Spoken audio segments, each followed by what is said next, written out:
Welcome to BNP Paribas, the bank for a changing world. Some people think of us primarily as Europe's top bank present on the 5 continents, or the bank on the corner if you live in Milan, Paris, Brussels, or Warsaw. But what really counts for us is the impact we can have on a world that's changing, because our perspective goes further. We don't only see financial flows, we see projects that improve the lives of millions. We don't just see leasing solutions, we see innovative equipment that's essential for a circular economy. We don't only see startup financing, we see opportunities to improve everyday life. We don't just see capital markets, we see how we can support the economy and make it carbon-free for greater prosperity over time. We don't only see investment products, we see how everyone's savings can have a positive impact for all. We don't just see people in need of money, we see how a helping hand can change someone's life. We don't only see loans, we see more sustainable mobility and homes. We don't just see insurance products, we see the promise of more secure futures. We don't only see a network of bank branches, we see how we can contribute to local development and more equal opportunities for everyone. We don't just see real estate investments, we see better places to live, learn, and flourish. And we don't only see high-tech payment, we see the instant pleasure of buying an ice cream. Truth is, we don't only see ourselves as bankers, but as more than 180,000 people around the world who are helping the economy and society to change. And because we all share this vision, we are BNP Paribas, the bank for a changing world.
Majesty, Minister, authorities, ladies and gentlemen, good morning and welcome to the Spain Investors Day 2026.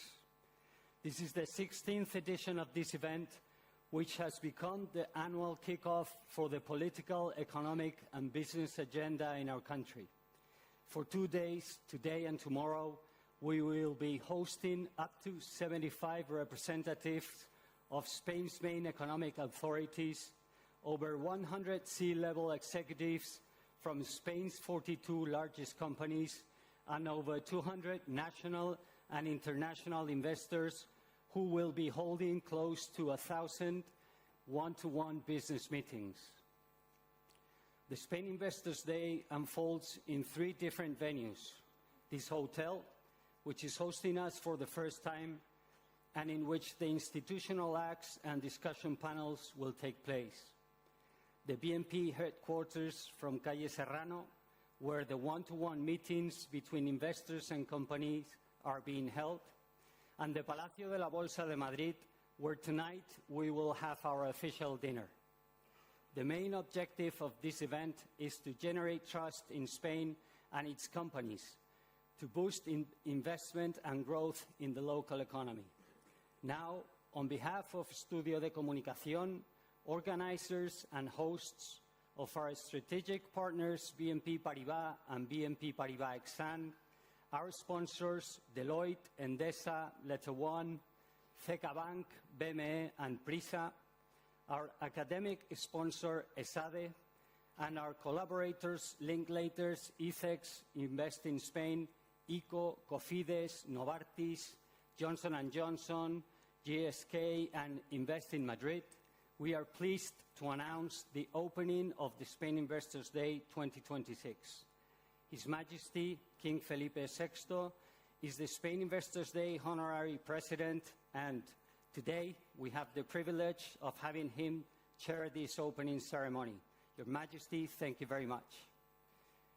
Without any further delay, the official opening ceremony, sponsored by BNP Paribas and BNP Paribas Exane, will now begin.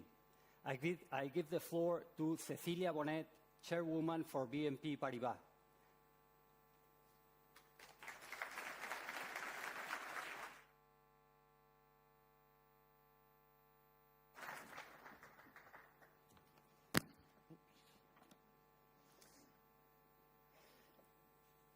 Your Majesty, Mr. Minister of Industry and Tourism, Mr. Vice President of the European Central Bank, Mr. Mayor of Madrid, authorities, chairpersons and CEOs, representatives of the investors community, dear friends, good morning and welcome to the 16th edition of the Spain Investors Day. BNP Paribas is very pleased to welcome you all to this event we have the privilege to co-organize. I would also like to express our immense gratitude to His Majesty for his presence today with us, a highly valuable support in the promotion of the Spanish economy. The context of the present seed is probably the most complex we have known in the history of this event. The international context has been heavily transformed. We are living a complex interplay of geopolitical and economic tensions alongside the emergence of new opportunities driven by the unprecedented pace of technological advancements. Several conflicts continue or arise, affecting different regions, including Europe. From an economic standpoint, this ongoing reconfiguration is gradually giving way to a world with more barriers and that will have an impact on investment decisions. Nevertheless, the global economy continues to grow and the accelerating pace of technological innovation continues to expand the horizon for progress. But the European economy is being challenged. The reconfiguration I was mentioning includes, on the one hand, in the US, a massive support to the American industry through what it's called new ways of protectionism, and on the other hand, in China, a long-term strategy aiming at continuing gaining influence on the international markets and strategic sectors, thanks to a vast industrial fabric with large public support. We definitely need, in Europe, a clear stance on our security and on the democratic values on which our economies are based. And if we intend to be not only a consumer's region, but also a producer's one, we must gain sovereignty in our economic model and in the financing of our industry, as well as need to recover higher levels of productivity. In this respect, Spain is playing a decisive role in Europe's challenges. Spain has become Europe's growth engine, reaching a close to 3% growth in 2025, the double than the Eurozone. The Spanish growth rate will moderate somehow in 26 and 27, but Spain will still continue contributing strongly to Europe's growth. Spain's economy is benefiting from a strong immigration with a distinctive proportion of higher levels of education and job skills. Probably sets a good example for the rest of Europe. Spain is a clear leader in renewable energy from both a technological and industrial standpoint. We are the second greenfield destination in Europe by projects and capex, and third by jobs created. Spain continues to be the second country in Europe when it comes to attracting foreign investment after France. This influx of direct investment, although it has slowed down, is still significant and supports the development of Spain's productive potential and improves the country's export capacity. The M&A market has been active throughout the year, with a volume of activity 40% higher than previous year, and with a continued important role of private equity. Last but not least, the large Spanish corporates, most of them present in this event, have proven to be an example of transformation and adaptation since a very serious financial crisis they faced.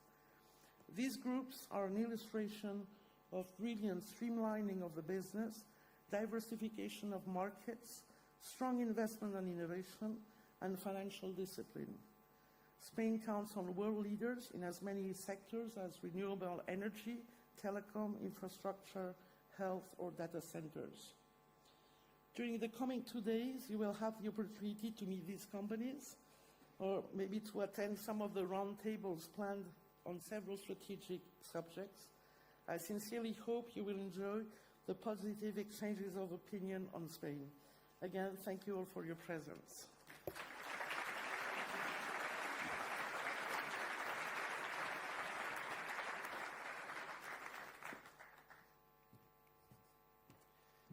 Thank you very much, Ms. Bonet. I now give the floor to the Madrid Mayor, José Luis Martínez Almeida. Mayor, please. Thank you.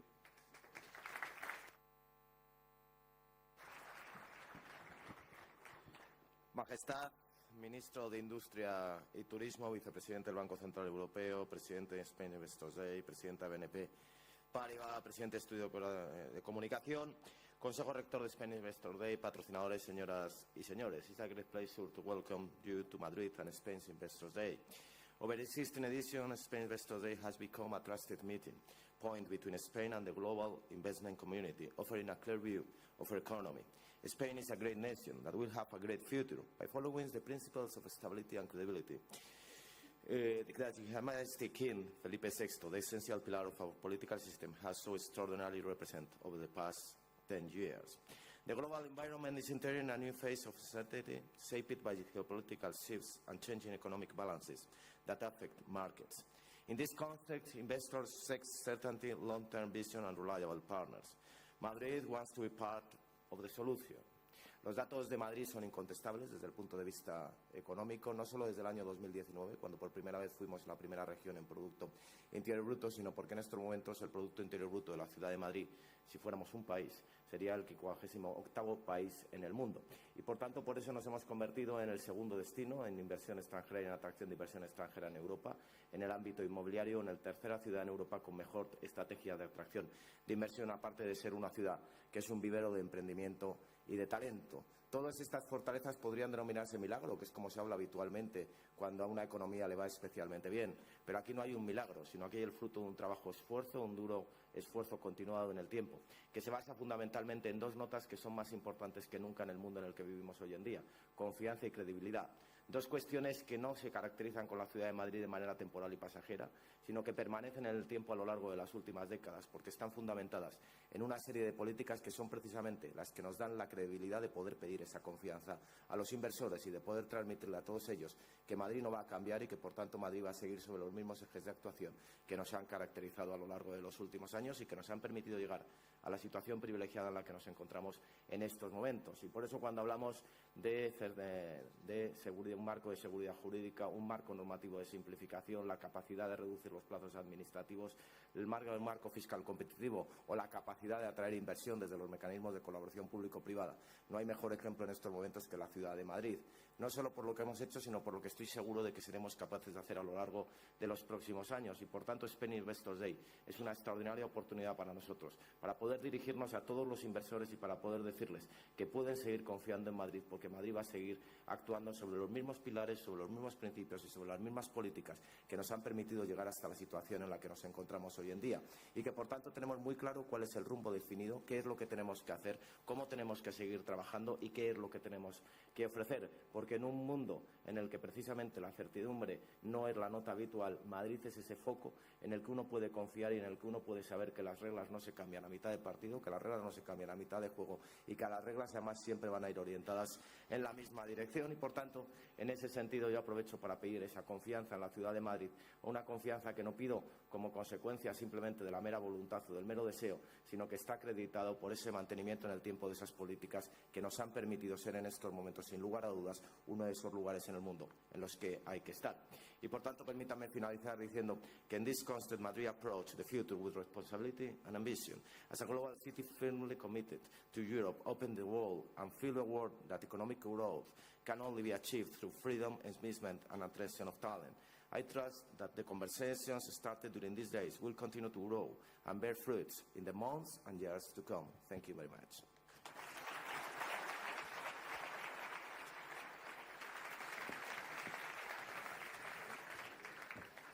Thank you very much, Mayor. It is now the turn for the Vice President of the European Central Bank, Luis de Guindos, please.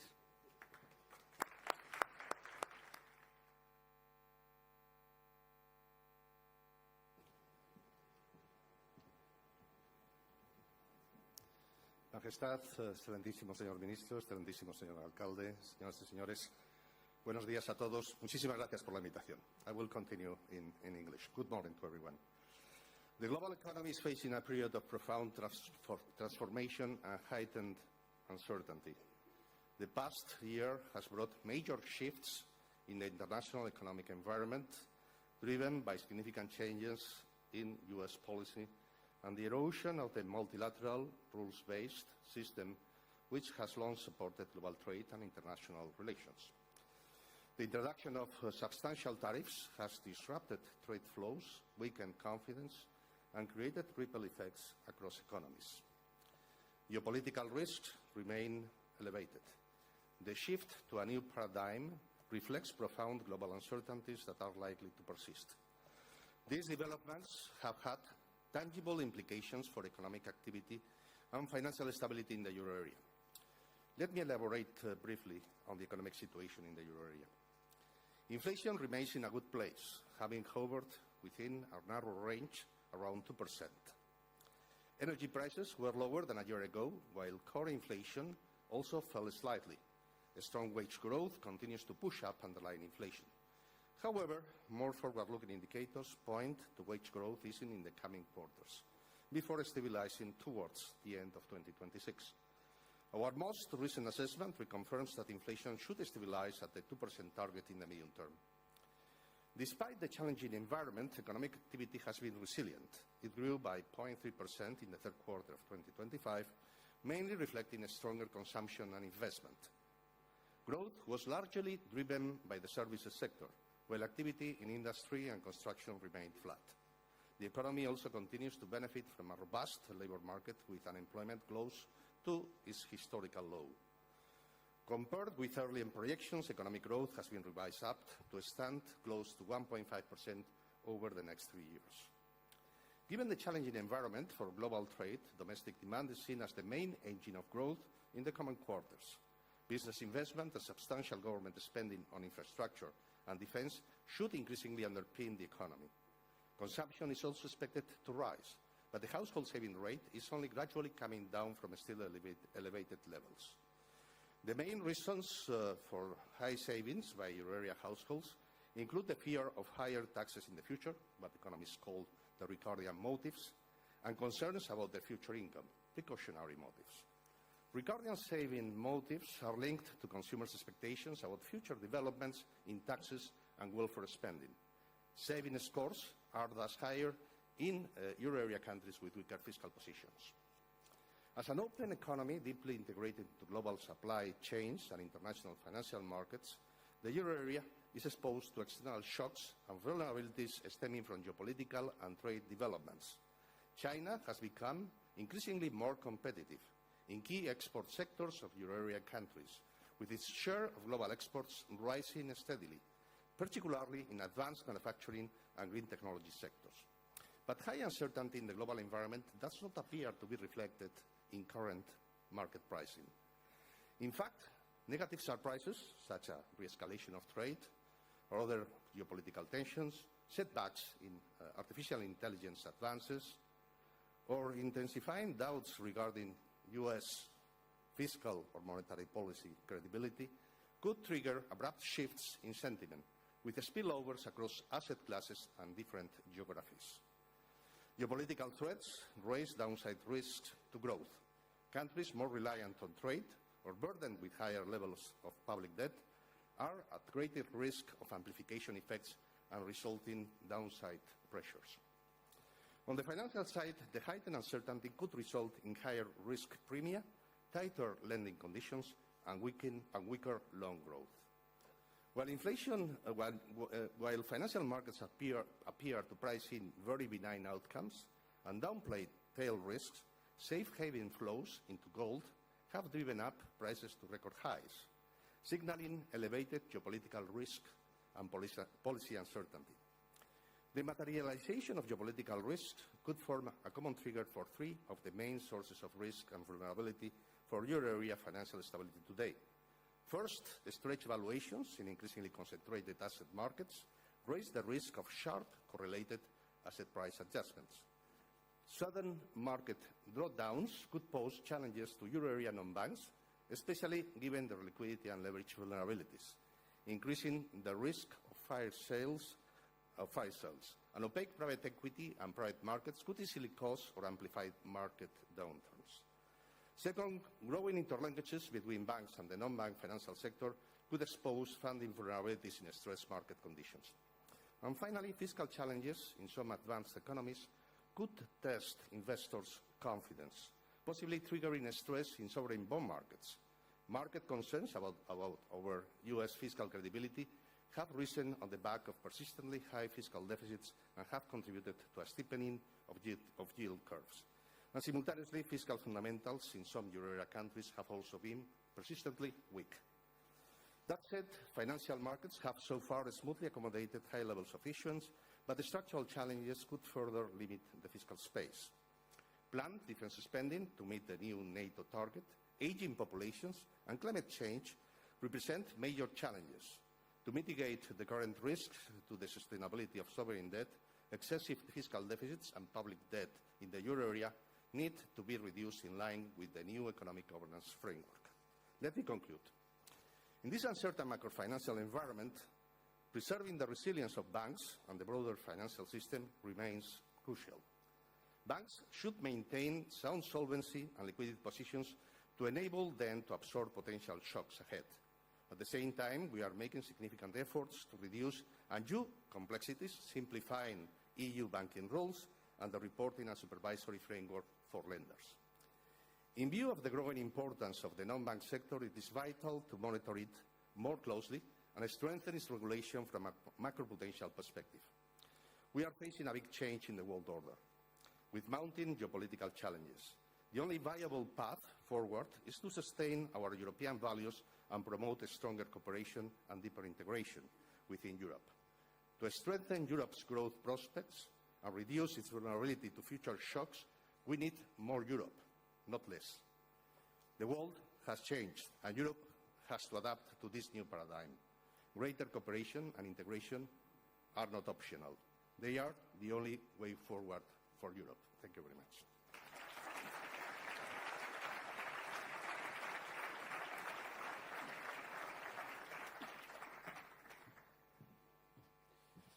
Thank you very much, Vice President. Let me now give the floor to the Minister for the Industry and Tourism, Jordi Hereu.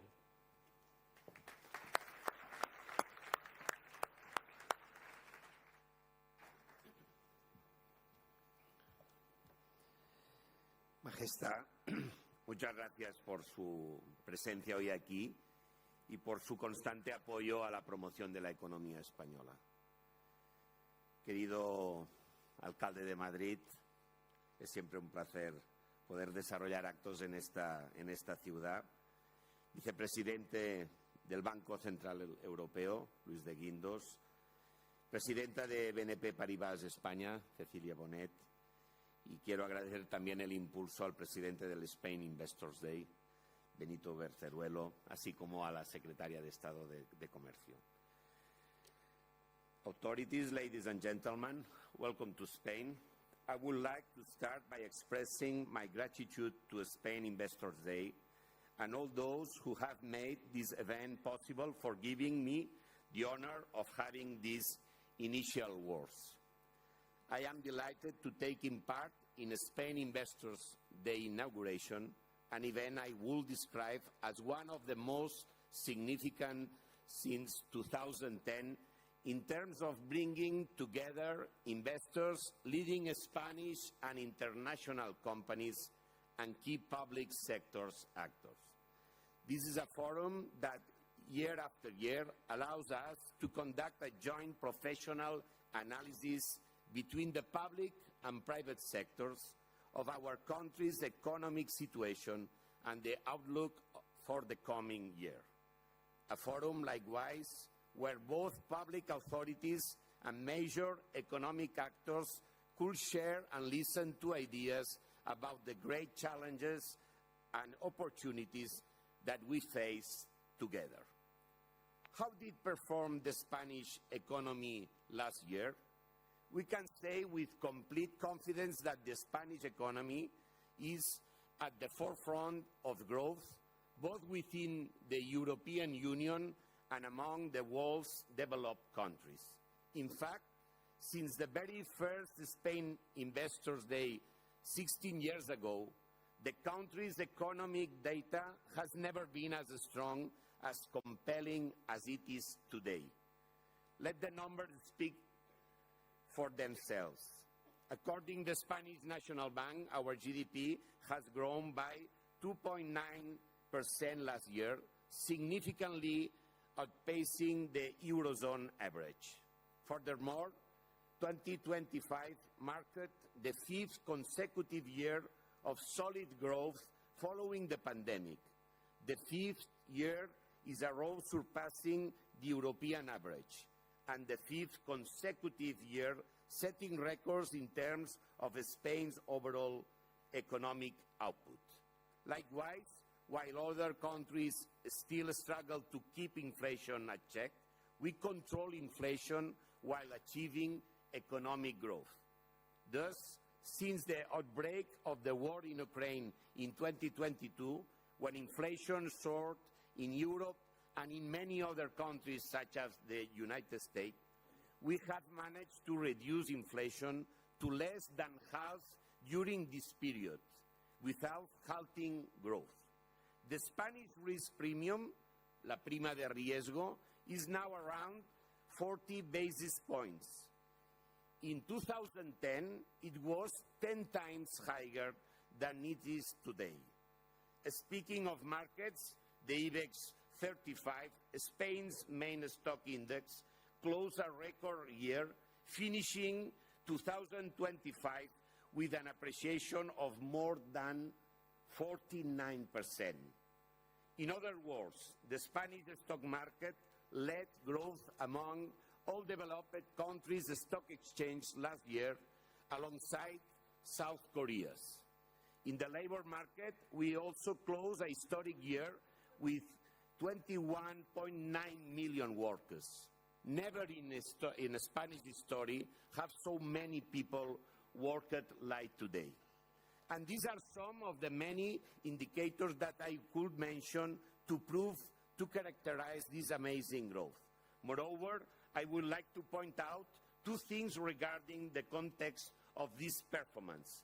First, the ever-growing complex international context.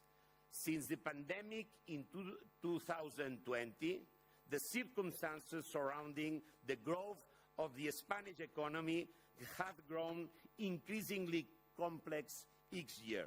And yet, despite these challenges, the trajectory of the past 5 years has been clearly one of success. Second, that this achievement, this economic success, is an accomplishment for everyone. The public sector and the private sector include business workers, the government, and the Spanish society. We must keep this in mind because the lesson is clear. When we collaborate, when the public and private sectors extend a hand to each other, the economy grows and the country thrives. There are many reasons behind this extraordinary performance. Let me briefly comment on some link to the Ministry of Industry and Tourism. The first reason can be seen in the Spanish industrial sector. In 2010, the industry in Spain employed roughly 2.5 million people. Today, that number has surpassed 3 million people. This is highly significant. Employment in the industrial sector is of a high quality, stable, highly productive, and closely linked to research and innovation. In short, industry is the most reliable path to high-value economic growth. And in the recent years, Spanish industry has been experiencing a remarkable growth. Let me give you some concrete examples of this growth in industrial investment in our country, exemplified in foreign investments in our country, such, for example, Volkswagen Power Co., that is establishing advanced battery manufacturing capacity in Sagunto. CATL, with Stellantis, is constructing Europe's largest LFP battery gigafactory in Zaragoza. In biomedical innovation, AstraZeneca's Barcelona Global Hub hosts 2,000 employees and more than 300 active research projects. In clean energy and industrial decarbonization, Moeve is investing over 3 billion euros in Andalusia. In digital infrastructure, Microsoft has quadrupled its investment to 2.1 billion euros for AI-enabled cloud services and computing centers. To explain all these success stories of this industrial growth, public-private collaboration is essential. On one hand, the government, through the industrial purchase, has mobilized over more than 3 billion euros, serving as a foundation and a catalyst to attract an even larger amount in private investment. This has had a significant impact of the creation of jobs and the development of new high-value projects in our country. A second reason, linked with my minister, I would like to refer here is the tourism. During the past years, we have witnessed the growth of more tourists, both in terms of the number of visitors and the total expenditure. The Spanish tourist sector, once again, through public-private collaboration, has built a much more better tourism in the last few years. A third reason behind this growth is innovation.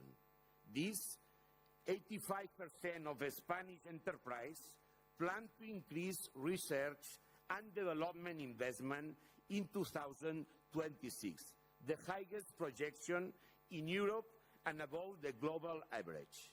This reflects corporate confidence in Spain's future and a trend started last year. Likewise, last year, the European patents in Spain more than doubled.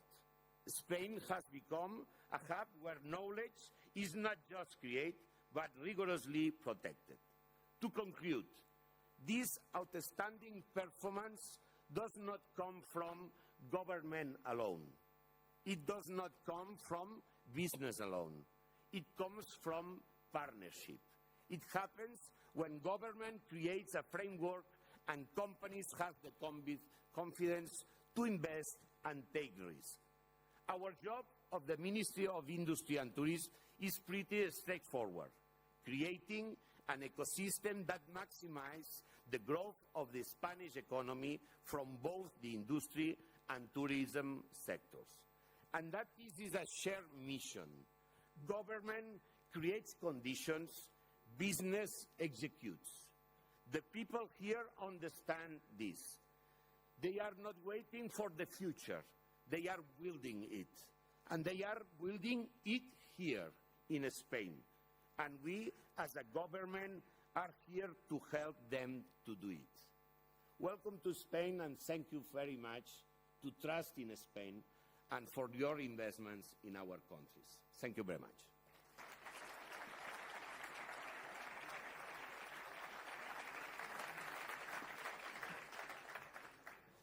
Thank you very much, Minister. And now, His Majesty, the King of Spain, has the floor. Your Majesty, please.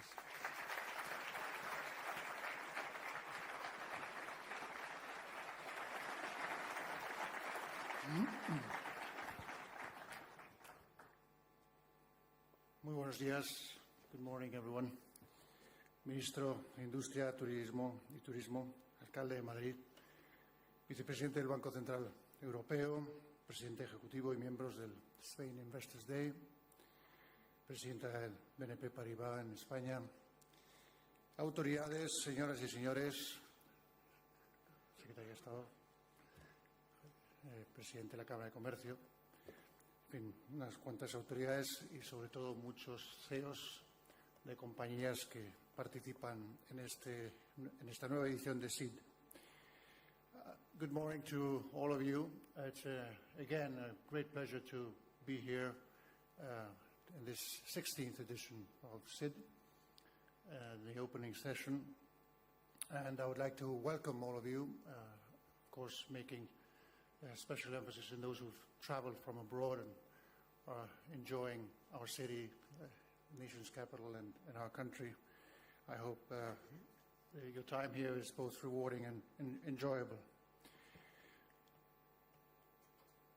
This SID, Spain Investors Day, has proven to be a great moment of welcoming all those interested, all those knowledgeable already, or prospective investors in our country. And this has, for years now, 16 years, well established itself as a consistent and trusted forum, even though we are facing an environment with growing complexity and uncertainty. The commitment to stability and uncertainty shown by SID and its organizers is truly remarkable, especially in these times when precisely uncertainty and instability are gaining ground on the international geopolitical stage. Times when practices we thought were no longer on the strategic and commercial menu, or were gradually disappearing from it, are making a strong and worrisome comeback. And when lessons from the 20th century, once considered solid and widely shared, seem now to be weakening rapidly. So stability and certainty are qualities that, when present, often go unnoticed. We take them for granted. They only acquire genuine importance when they're weakening, or when they're absent, or when we completely lack them. For investors, these attributes are of particular importance. Developing and implementing an investment project in a specific location, hopefully Spain, is a long-term process, often taking several years from planning to execution. So trust, confidence, stability are incredibly important. During this time, companies carefully consider a wide range of structural factors that they expect to remain consistent over the long term. That is why, despite an increasingly unstable and uncertain environment in the world, Spain continues to stand firmly by a strong commitment to free trade and international cooperation, viewing openness not as a vulnerability, but as a strategic asset. It is in this context that the SID, Spain Investors Day, remains as relevant today as it was 16 years ago. And the numbers show that this is absolutely true. It continues to be an outstanding showcase for Spanish companies and an excellent platform for fostering business opportunities among participants. But it is even more than that. It is also a statement that reflects our commitment to stability and international engagement, values that define our business sector and our economy as a whole.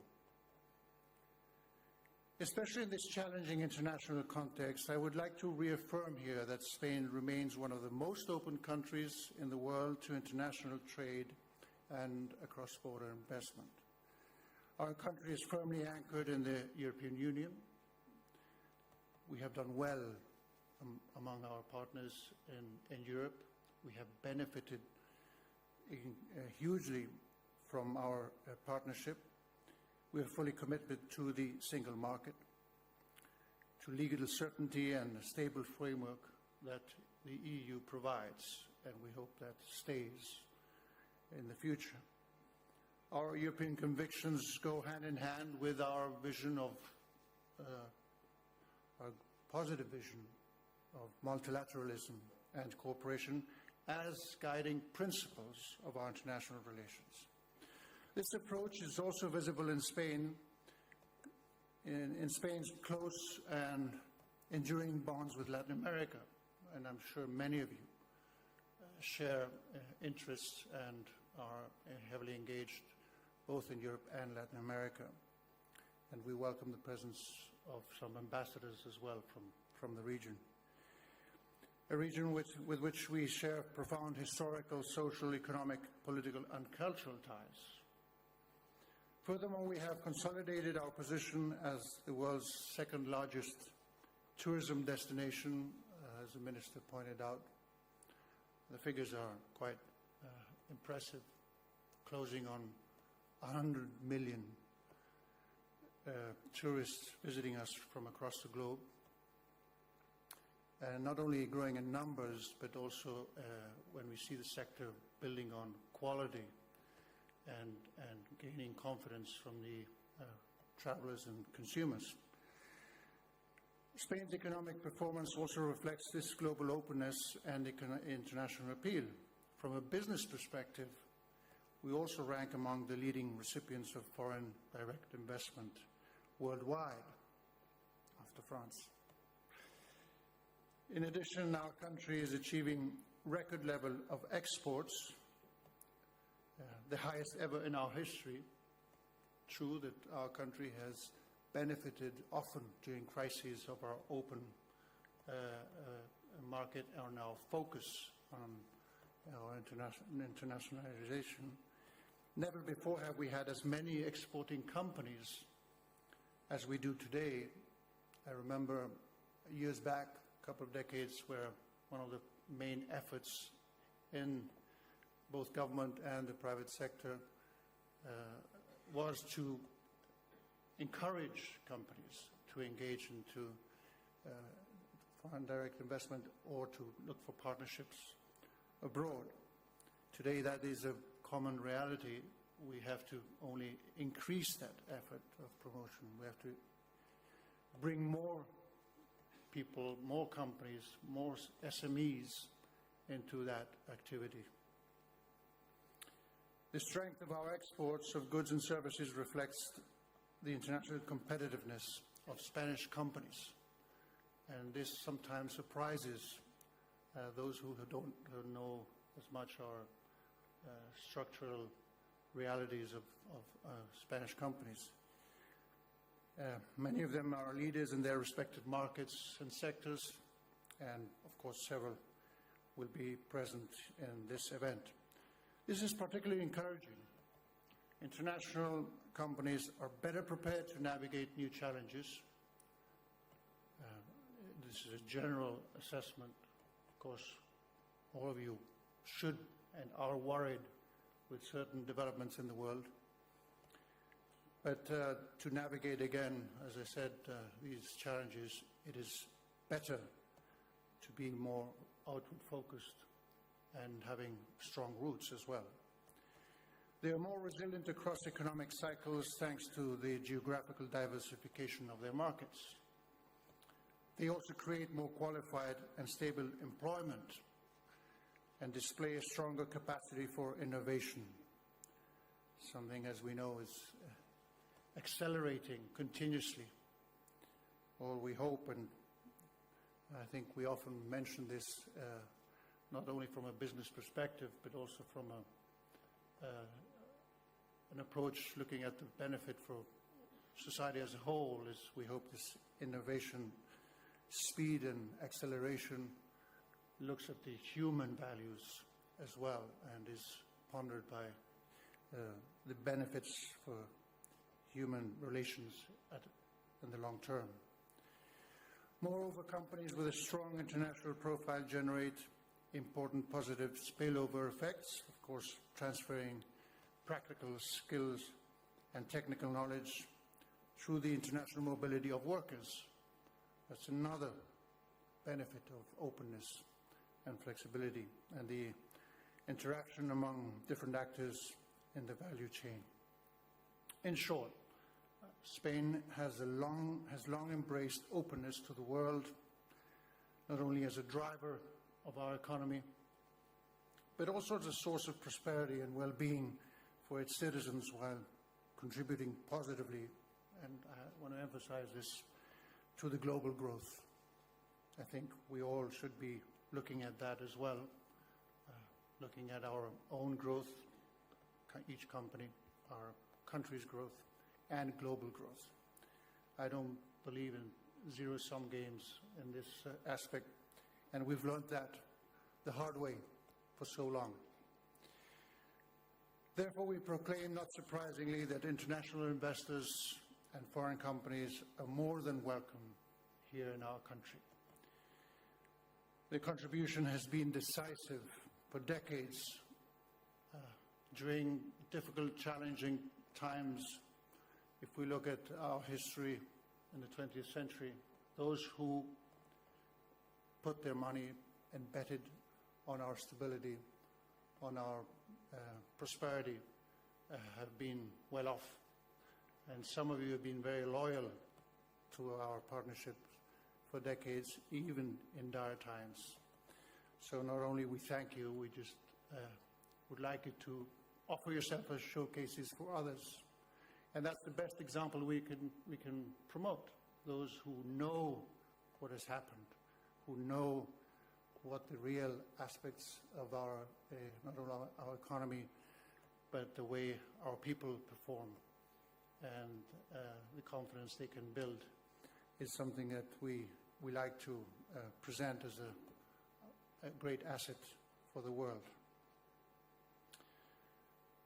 So these companies that have been with us for many, many years are a great example in pushing growth, providing jobs, and shaping an even more open and competitive and innovative economy. Therefore, Spain Investors Day is an excellent expression of the international drive of Spanish companies and our society as a whole. I am confident that this forum will continue to foster new business opportunities and promising initiatives built on trust and a shared long-term vision. And to mention, just as the Vice President of the Central Bank, European Central Bank said, as Europeans, we need to be very clear and focused on the importance of continuing the construction and strengthening of this common Europe of our European Union. I don't believe there's a plan B, and if there is, it's certainly a worse plan than pushing forward and building a stronger Europe. We have to face and step up to those challenges that the world is presenting us. It's not an easy task. I know I'm not on the job. I'm not in politics. I'm not in managing a company. I don't put my money as an investor. But I have a vested interest in long-term stability, obviously. So therefore, I can only ask for your trust, and to as well ask you for your trust and confidence in the future of Europe. That's it. So I'm honored, and it's a great pleasure for me to therefore declare officially open the 16th edition of the SID. Thank you all very much. I hope you had a good start of the year, and I wish you well for this 2026. Thank you.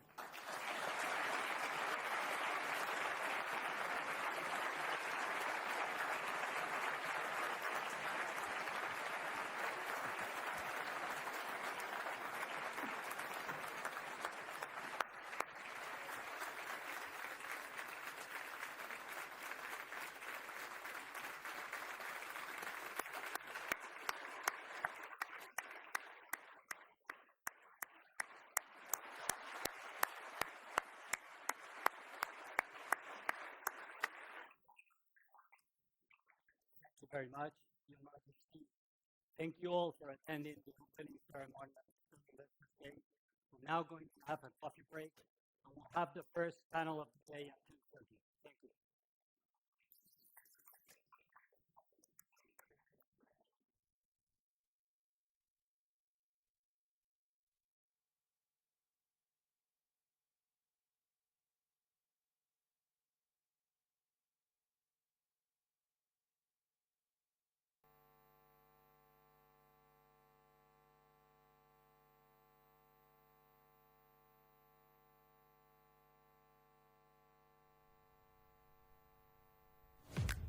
At the heart of Europe, Spain positions itself as a strategic bridge to global markets.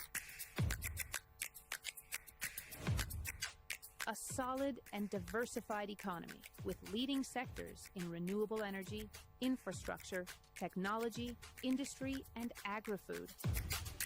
A growing, innovative ecosystem driven by highly qualified and competitive talent, ready to face the challenges of the future. Spain is a global benchmark in the energy transition with innovative, sustainable